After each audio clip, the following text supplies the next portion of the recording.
Hi, everyone, and thanks so much for listening to the Admit One podcast, where we interview students and discuss their process in applying and navigating the college admission application process. Today, we're going to be interviewing Ojas, who is a freshman at Georgia Tech and is a biomedical engineering major. Ojas, thanks so much for taking the time to talk to us and kind of going through what your journey was as you applied to college.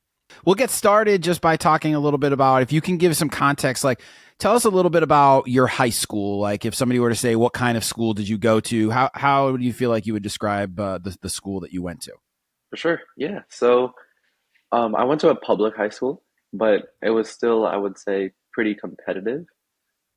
Within the students at my school, there was a lot of drive to do extracurriculars, to get good grades. Obviously, that's the first step. But then beyond grades, there was a lot of drive to, do competitions, academic competitions, do a lot of extracurriculars, and really try to get into a good college. And it's really remarkable for all of this drive to be in a public school. And I would say that a lot of kids are really successful in terms of getting into a good college from my high school compared to a lot of other public schools. So yeah, I'd say it's a pretty competitive place.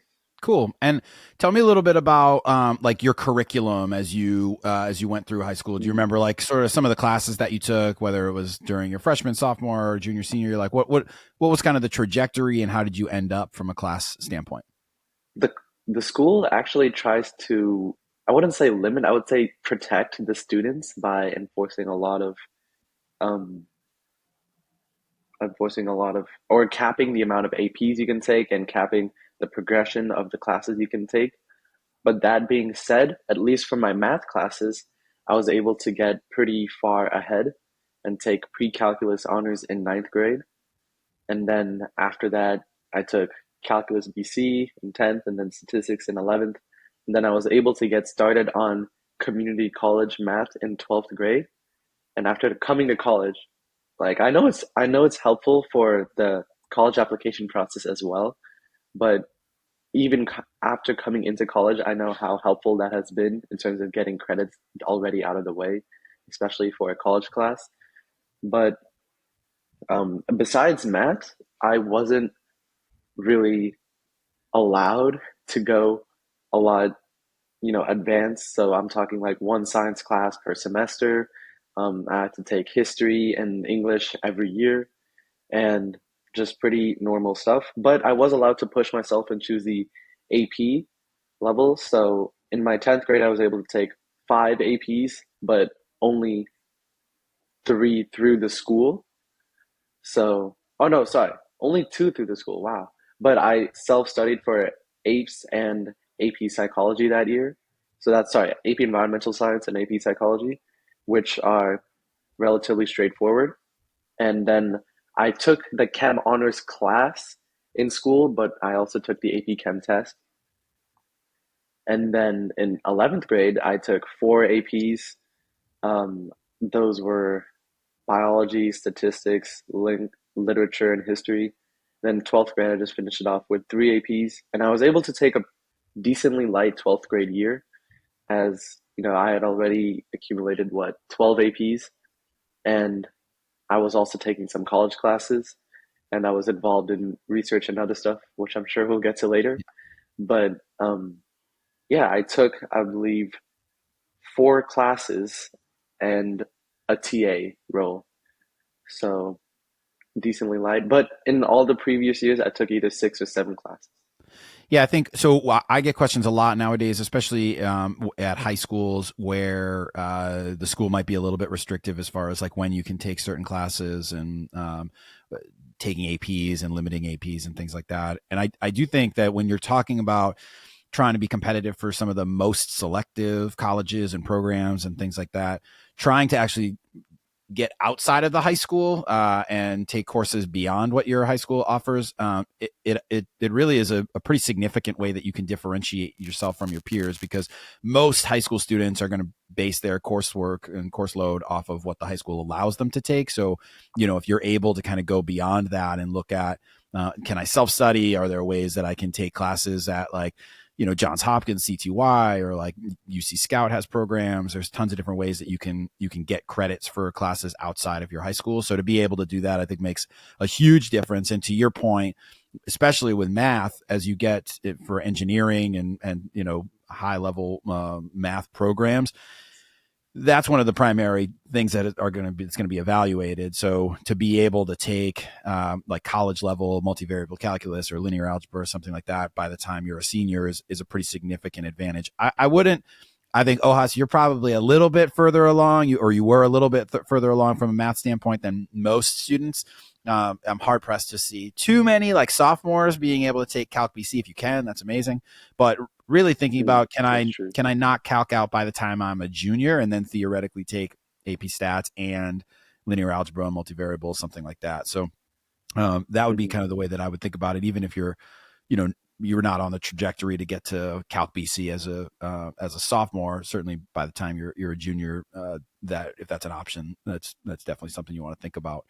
And then the other thing too is I think a lot of times people get hung up on like the AP stuff, and you had mentioned, you took 12 APs, which is obviously a lot of APs, but then you're also taking college level courses, which from a review perspective, I would look at identical to what an AP would be like. So obviously the way I would take the takeaway for listeners on this would be very rigorous curriculum throughout your Hmm. 4 years. One of the questions I have too is you did also take AP English, so maybe talk a little bit about Hmm. what the thought process was on that. Do you remember thinking like consciously, oh, I'm going to continue on English, even though maybe that wasn't necessarily like the trajectory for you from a college standpoint and what you were going to pursue? Right, yeah. So I actually took AP English both 11th and 12th grade. I believe the first one was language and composition, and the second one was just literature. Or actually, I Yep. forgot what the 12th grade Yeah. Yeah. was. It Yep. It's literature? lit and lang basically. Yep. Oh yeah, Lynn Lang. That's it. Yeah. So Um, I personally took it because I wanted to be able to write papers. I think that was involved in my trajectory. Like for something like history, however, which I took, AP US history, the thought process beyond, well, the thought process was really to get some credits out of the way for college because I thought that I wanted to be able to be engaged in college and take classes that I want to be taking. And I didn't want to be taking electives like history in college. Um, but also, that being said, there's an element of like taking just APs to take APs and impress colleges, which I'm not gonna lie, that was a factor. That was I was consciously pushing myself to take more APs because I thought that colleges would want to see that I'm challenging myself in all areas and taking a lot of APs. So I would say it's a combination of both of those. Yeah. Excellent. And then talk to me a little bit about outside of the classroom, especially as you get into your junior and senior year. And we'll talk a lot about your research, so maybe we can kind of hold off on that a little bit. But talk to me a little bit about what were some of the primary extracurriculars that you were involved with, and that played a part within your application process. For sure. Yeah. So I had been doing debate all the way since seventh grade. Or yeah, I started at the end of seventh grade. So that would obviously be a large part of my college, all throughout freshman year. Same partner, so we had known each other quite well, and we competed, and we had actually won a couple of, or we had earned a couple of bids to the Tournament of Champions. So I think that even starting in 10th grade, so I think that really helped my college application process. And for And listeners, tell the listeners a little bit what the Tournament of Champions is. for sure, yeah. So the way speech and debate works is you compete at some local competitions. For example, I'm from the Bay Area, so we had a Stanford tournament and then a Berkeley tournament. And then if you place well enough, for example, top 32, top 16, it depends by competition, then you qualify to the final. It's called the Tournament of Champions, but it's kind of like the final or the most important tournament because Obviously, that's where all the top teams qualify to. So it's going to be really competitive. But um, nowadays, I'm hearing that just even a bid enough, like just earning a spot at the Tournament of Champions, is considered prestigious. I'm not sure if Yeah, that's yeah, I'd agree with that for sure. Yeah. okay. Because then you're Okay, competing on yeah. like a national level. I always think about things like if you're competing at a regional level, are you competing at a state level, are you competing at a national level, international level, those kinds of things. So I would definitely say, yeah, if you're getting a bid, then I would look at it as a elite kind of component to your profile. Great. Yeah. So I did that in 10th and 11th grade, and that was, I would say, besides research, my primary thing. And then in terms of other stuff, I did DECA.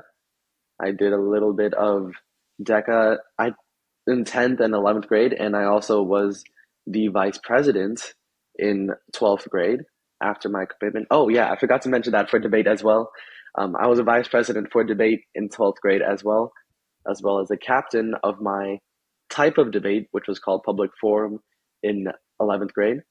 So after I started both DECA and debate in ninth grade, so after being a member for 2 or 3 years, I was able to get leadership positions as well. And for DECA, I also was able to make it to the just like debate. If you place, it's top four actually in most DECA competitions. But if you place top four in your regional competition, you qualify to be directly to the international competition. So I was able to qualify in 10th grade. Surprisingly, not 11th grade, but um, we just barely missed it. We got fifth. But anyway, um, so yeah, that was also a decent part of my essay. And I think even though I applied as biomedical engineering, having these non-STEM based, just like, entrepreneurship and public speaking curriculum and events, I think those really helped me because I wanted to show that I wanted to use science beyond science. I wanted to be able to apply it to the world and be able to talk about it and write about it and communicate really. So I think these two were really important. Yeah, I definitely agree with that. I think one of the things that I get a lot of questions about too is like, do all of my activities have to align with what I want to do when I go to college? And I feel like that's sort of a misunderstanding, misrepresentation of the admission process as a whole. Like nobody's expecting you as a 15, 16, 17-year-old to know exactly what you want to do with the rest of your life. And so these activities, while obviously if you tell me that you want to be a biomedical engineering major and you have never done any high level science or any engineering experience or anything like that, it's going to be hard for me to say, okay, yeah, this makes sense for the most selective programs. Having said that, that doesn't mean that you have to do everything related to what you want to major in. In fact, I would encourage students not to do that and to think about what are the other elements of their personality and interests and experiences that they want to highlight. And so I absolutely agree. I think you want to have a strong, demonstration of your understanding and ability within your field of interest, but also we're reviewing these applications holistically and you're creating a community of students, and you're not doing anything in a vacuum. So having a background in speech and debate and these kinds of national experiences and being successful in different areas is super important. And I think that's obviously a demonstration of kind of the pieces of your puzzle that you highlight within your application, which is great. And I just wanted to add one more thing, which is that debate. I even use like I tell people, or when I apply to labs here in college, they usually ask me to tell me about you, and I'm able to use debate and some of these other activities and give them a more holistic story rather than just say, here's my science background, here's what I've done, here's my research. So I think that is really helpful. Yeah, totally. And then you did one other thing your senior year from an athletic standpoint. Can you talk a little bit about that too, which I think is just it's just like another piece that I think is really interesting and unique. And I think sometimes people, I don't know, don't do things that they want to do, but I think that for you it played a role in your application process. So can you talk a little bit about that? Yeah, for sure. So It was I was actually gonna do it earlier, but then COVID happened. But in my senior year, I decided to walk on my school's football team, my school's varsity football team, and I got a lot of playing time actually as a walk on because I was playing basketball, recreationally. I was in shape. I went to summer conditioning and practices, but in terms of an overall kind of meta standpoint, I really did this for myself. I thought that it was something that I wanted to push myself out of my comfort zone and, try something that the normal biomedical engineer wouldn't have tried before. So I thought, and it was just like a personal goal for me as well. I just wanted to try football. I like football. And you'd never And played before. I had not played before. That's Yeah, correct. I mean, I that's had played great. with That's so cool. friends, but Yeah. yeah, And so you have some success with it. And I think to me, like that's one of those things that that's like another little piece of a puzzle that it's probably not going to be the main focus of an application, but there's a lot of schools that ask like, what do you do for just for the fun of it, or what's a way that you've challenged yourself, beyond academics and things like that. And so to have like a little a story like that, which was obviously a big part of what your senior year was. You invested a lot of time, energy, and effort into it. It doesn't necessarily correlate with like what you want to do for the next 20 years of your life, but like I think that that's a really cool story, and it's a good way to differentiate yourself. And so I think that's good for students to know, is that you don't have to do everything so calculating and everything's got to be, in this structure and everything like that. It can be stuff that you're doing as, this is something I want to do. I'm probably never going to have a chance to play competitive football again. exactly. So like, this is cool. Yep. Yeah, no, I love that. I think that's great. So I do want to talk a little bit about research, because that's a big part of what Mm, your high school experience is. And I'm sure now that you're in college, it's becoming an even larger part of your college experience. So talk to me a little bit about like, how do you get started in the research process? Like, how are you even figuring out what is a topic that you want to start? Like, how do you dip your toe in the water with the idea of research as a high school student? for sure. So, in terms of topic, I really think it does not matter. I remember my first kind of research project, or even my first couple of research projects, are not even similar to what I'm doing now in Mm-hmm. college. But in terms of, sorry, in terms of how to get started, what I did is I wrote a review paper. So my goal was always to get into a lab and to do work. But, obviously there was COVID, there was a pandemic, and this wasn't exactly possible. So I remember sitting at home during COVID. I think it was the ninth grade summer, because COVID for me had started in May of my ninth grade. So right as the end of ninth grade. And then my ninth grade summer, I was thinking, how can I get into research? What should I do? And I realized if I can't go into a lab, although that would be my primary option, like for listeners or people who want to get involved, just apply to a lab or just apply to be like an intern or help in any way you can. What I did is I wrote a review paper and I tried to get this published. And I was fortunate enough, I did this through a program. So what they did is they helped me write the review paper. They taught me how to read scientific articles. They taught me, or she even taught me the basics of the subject I was studying. So this was a paper on oncology and gene therapy. So she also taught me the subjects like herself, and then taught me how to read more papers.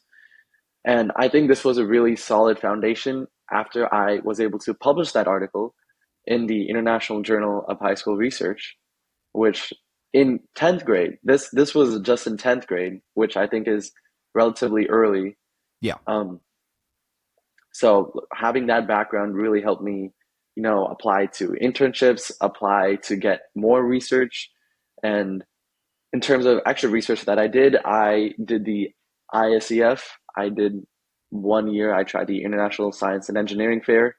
I applied through that through my school. My school has a pretty good program in terms of matching you with a mentor as long as you have a project proposal and they approve it. So I did that for a year. I worked with C Elegance, which was really fun, but once again, is nothing close to what I'm doing now.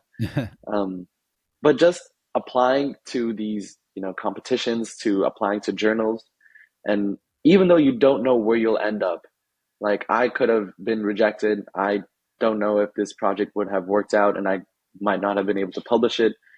But that same thinking comes senior year or end of, sorry, beginning of junior year, I wanted to create my own research project. I thought, hey, I had done a review paper, I had done a little bit of lab experience with the C. elegans thing. Now I want to do my own thing, my own project.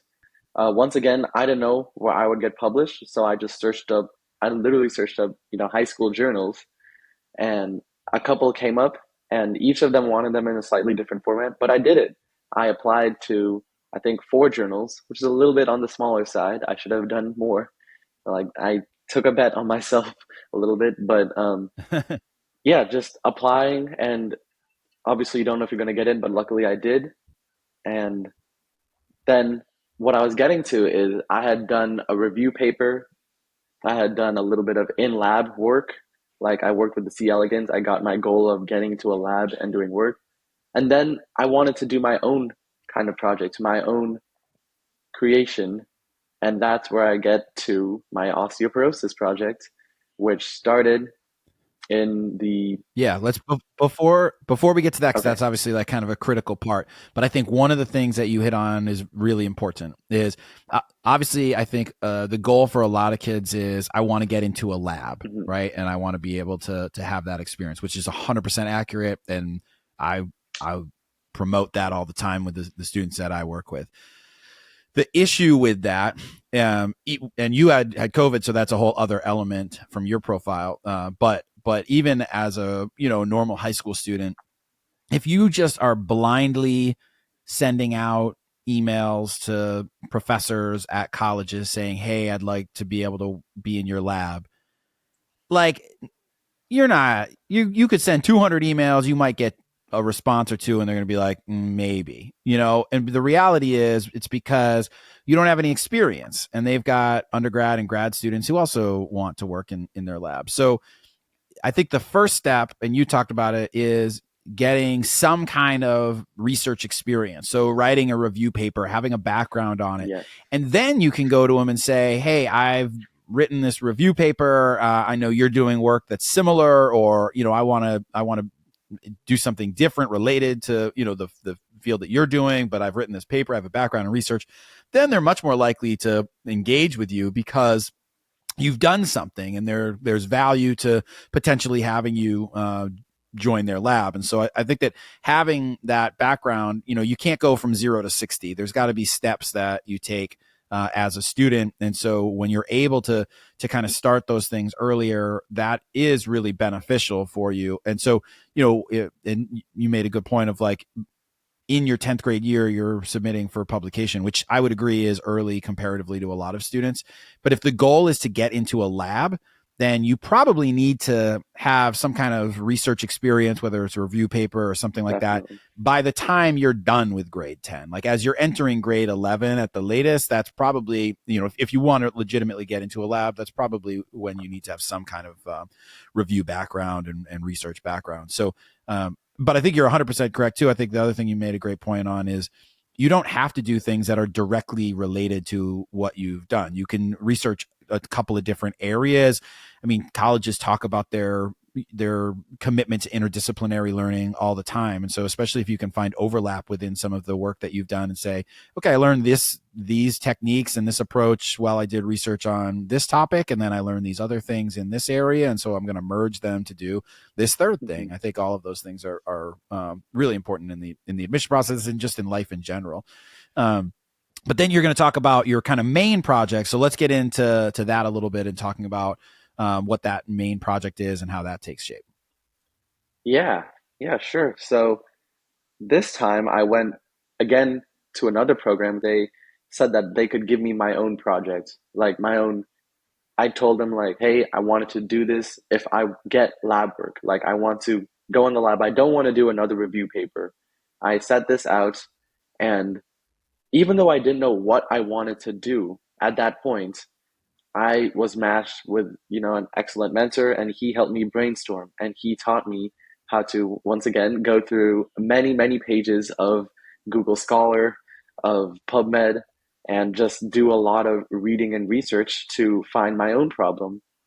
And after all of that, I did come across a problem that was actually inspired by my grandma, because one other thing that my, you know, my mentor told me to do is talk to people around you, talk to people and see if they have a problem that they, you know, might think is best addressed. And the problem that I came across is osteoporosis, which is just terribly mismanaged in countries that are not basically like Europe and USA, because they can't afford the current standards and the current methods of diagnosing. So, once I found this problem, I became so attached to it, and I ended up spending. This was in my 11th grade year. In the beginning of my 11th grade year, ended up spending a lot of nights just like researching and brainstorming, and obviously talking to my mentor and helping or getting his guidance on the direction. And I actually ended up taking a very technical approach.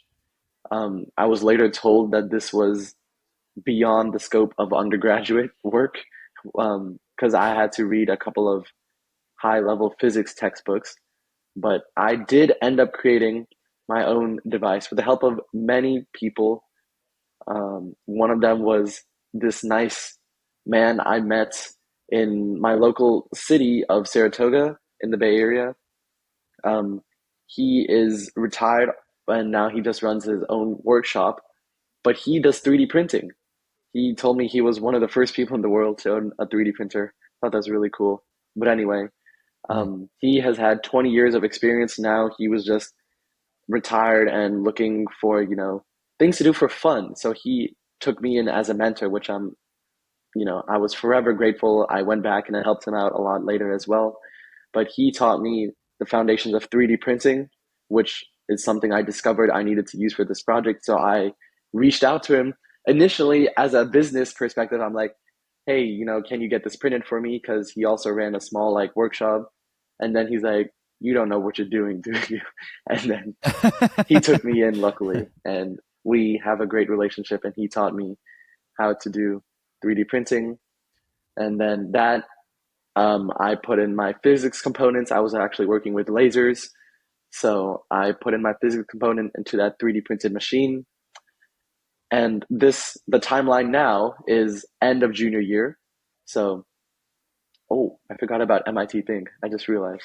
But Yeah, so that's another kind of big accolade, and the process of going through that as well. So, yeah, talk a little bit about what the MIT Think grant is, and what that application process and all of those things. okay, so fast forward before 3D printing, you can just like forget that whole section for now. Um, I came across osteoporosis, and I came across the physics component. So you can remember the part where I studied all of those physics textbooks. So I come up with a proposal, and I've been eyeing this MIT program for a while. Even before I started my project, I thought that what they do is they give you $1,000 and mentorship from they guarantee at least 2 sessions with an MIT professor, and they help you complete your project basically. But what's really important about this program, and I've had many people come and ask me like, hey, how did you get into MIT Think? How was the process? You really need to have a very specific proposal, like in terms of a detailed plan of what you want to do with the resources, what you want to complete, and your project specifications. Um, I submitted a 3D model that was pretty bad. I just took a picture of it. It was all over the place. But what I think, You made it in your garage too, right? yeah, yeah. Well, that comes later. That's when I work with. Okay, okay, Yeah, yeah, this is just a yeah. picture of it. I didn't print it out yet. because Okay. this was just a picture of like, hey, this is, what I want to plan. Like, these are my device specifications, measurements, objects, like what I want to be using in it. Yep. And then what I did do is I built a little bit with Legos. I bought like Mm. a cheap laser kit online for like, I think $50. And then I worked out with Legos and I started like, that was my 3D printing in the beginning. So I think that really showed them. But that I think that's super interesting though, because I feel like I get questions all the time, and you'll see like a lot of the people who get the MIT Think stuff have access to labs, and not even MIT Think, but other grants and Hmm. things like that. They have lab access and that sort of thing. But you don't have to, Yeah. right? Like, I mean, if you have an idea and you've done thorough research and you've gone through the process, like you don't have to have these elaborate experiences and opportunities and things like that. You just need to think critically and to be innovative. And I think your pursuit of it is super interesting. Thank you. And to be able to get it is obviously like evidence of that. Hmm. So okay, so you apply for the grant, and then you get the opportunity, and then so now kind of fast forward to like what ends up happening with it. Yeah. So after I get the grant, um, I was told that the program is a lot better in person, but obviously this is still during, I think now the second year of COVID. So I was not able to actually visit MIT and do some of their in-person activities, which I really would have loved because that would have been really cool to visit MIT. But anyway, um, what happened is I got the funding. It's a $1,000 grant, by the way. So you can go beyond, but in your proposal to them, you just need to tell them what you'll be using the $1,000 for. And then what was really important to me was that I got to talk with professor. I talked to Dr. Zhi Feng at MIT, and he really helped my laser background because obviously I just, I'd read a couple of textbooks. This was basically a PhD level matter at this point, and he helped me with the science and the technicals, and I am forever grateful to him for that. And he worked on my device specifications, and he taught me about physics. So I think that was really important. But that being said, by the end of the MIT Think program, which was, by June, I think, I had not completed my device. I had not finished it. I had a very good idea of what it was going to be, but in terms of the actual program, I didn't have it finished yet.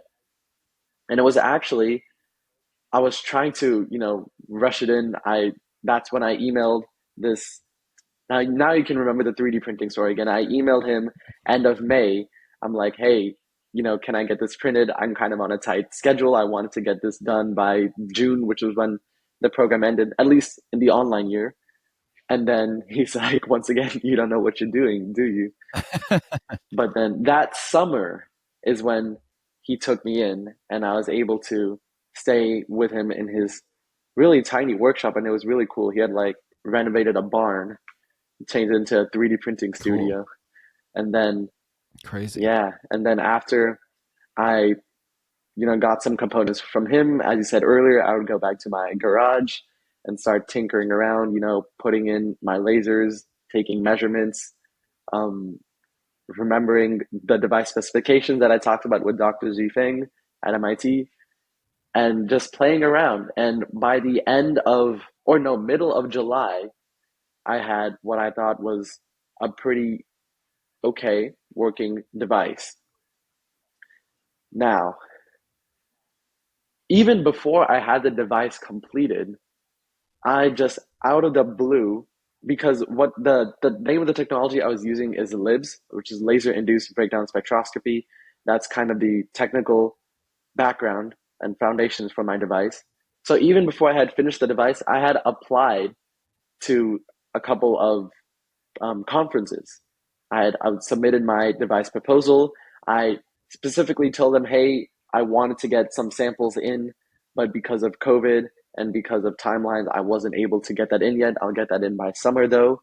So by the end of May and June, I was applying to conferences, and one of them actually got back to me, and I hopped on a call with the with a professor who was running the program. He was in Italy, and he talked to me about my device specifications. And obviously, I didn't have results at that point when I'm calling him. But I think when he saw, I don't know, I guess my motivation or the problem or my application, or there was something that just convinced him. Like, obviously, it was not the results. Once again, I want to stress that I did not have like a working device at this point. Even it's not perfect. Like, it wasn't even, well, it was moderately close. But anyway, that's not needed at least to present at some of these conferences, as long as you have a drive and direction, and as long as you show them that, like, I'm dedicated and I want to learn more about this field. And I think I got lucky because it was a little bit more of a niche field. Like, obviously, I don't Mhm. think anyone has ever heard of laser induced breakdown spectroscopy before. Not me. No, hadn't crossed my radar. Exactly, yeah. So I think, um, and I was even told at the conference when I went a lot later, like in September, that it was really refreshing and motivating to see someone like as young as me. So I think that might be another reason why they took me in, because it's kind of like a small field, a lot of close knit and older scientists, and I was able to bring in my passion and talk about my device, the science, the applications. I think one of the biggest takeaways that I would have from kind of your story and experience is the amount of people support Mhm, and insight that you were able to gain. I think there's kind of this like defensiveness sometimes for kids where they think, well, I'll just do it on my own. I can do it by myself. I don't need any help. But you do. And like everybody does, you're not going to learn how to navigate this independently. And so you need different mentors. You need to go through the process. And I think to your credit, like I had said earlier, this was not something that you said, I want to be able to present at this conference. Like you just were consistently thinking about what's the next step. mhm, Okay, I've done this. Now what's the next thing I want to do? How do I get this next thing? And so to me, that's really what the end result, why the end result is so significant, because it isn't like you're saying, I need to get the MIT Think grant, but I don't have an idea yet. mhm. Right. Like everything needs to take its time and needs to take its steps. And then you need to be able to demonstrate your ability to think critically and to be innovative through that. And so to me, the biggest takeaway I would have is here's all of these different elements that kind of come together and put these pieces up, and also you didn't, like you said, it's not like you had everything finalized. Mhm. I mean, research is never complete Yeah. either. So it's just thinking about how can you develop these things over time. And I think that the other thing, I'll pull up your essay uh, to Georgia Tech, like your main Georgia Tech essay, Mhm. because I do think that this is where things it can be very challenging for students. Is like, you've got this whole story and tons of experiences throughout several years, and then Georgia Tech basically asks you, why do you want to study your chosen major specifically at Georgia Tech? And so now you've got to kind of take all of these things and put it all into one spot. And I think you actually do a really good job in in 298 words to essentially tell what your story is, but then also to give insight into how you want to utilize the programming at Georgia Tech. And that, in my opinion, is really, really challenging for students to be able to do, to go through this process of okay, here's 3 years worth of experiences, and now I've got to put it into Yeah. 300 words. So was that like a challenge for you? Do you remember writing these things and trying to, limit the spacing and all that, or what do you remember about that? Yeah, it was definitely a challenge. And I'll be honest, if I didn't have this one kind of capstone at the end of the project, like if I didn't have my conference to cap it all off, I would have been very lost in terms of what to talk about, because I had a lot of things all over the place. But what this conference really did is it gave me a direction. It allowed me to kind of wrap up my whole story. So I knew I wanted to talk about this conference. That was really helpful. I knew that this was the key thing that I wanted to talk about. And after I I had established that the conference was going to be the main topic, then it was relatively, I don't want to say straightforward. Obviously, we took multiple edits and we took multiple Mhm. drafts and ideas, but just to frame the whole essay around that conference was more straightforward than just talking about all of my experiences separately. So, in terms of the Yeah, process, because it yeah, can start to feel jumbled. exactly. Yeah, it can start. I mean, I think that a lot of times when students try to fit everything in over the last several years as a reader, and you've got to think about it from the reader's perspective, right? I'm reading this thing in like 8 to 12 minutes. Hmm. So to be able to kind of sit there and think, okay, so wait, you went to this 3D printing person and this and MIT and you did this program and you worked with this mentor, like that's a lot of navigating. So you've just got to kind of talk a little bit more about, okay, what was the highest level accolade that I accomplished, and how can I be as clear and direct about what that experience was.